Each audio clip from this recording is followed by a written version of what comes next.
Bir baxışın yetər mənə. Ürəyim alov kimi, addım addım çəkirəm sənə, gizlətmirəm duyumu. Səssiz çağırır məni, qəlbinin o ritmi. Bu gecənin içində itirirəm ağlımı.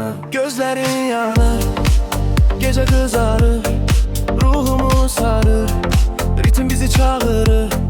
Sənlə hər anım məni yaşadır, gecə dayanmır, ürək sürət artır. Gel yanıma, gece yanır içimde, ritim dayanır. Sen toxun her defimde, senle her an dünya dönür içimde. Yandır beni sevgi dolu nefesinde. Gel yanıma, gece yanır içimde, ritim dayanır. Sen toxun her defimde, senle her an dünya dönür içimde.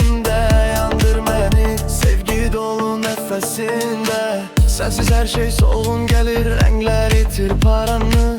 Sözlerin şirin musiqidi titredir canımı. Bu gecəni buraxmaram, ritim yaşadar bizi. Gözləməməyə ürək sənin oğurladın hər izi. Gecə sürəyli dönür, ritim içimdə böyüyür. Sən toxundun hər şey dəyişir, qəlbim ancaq səni seçir.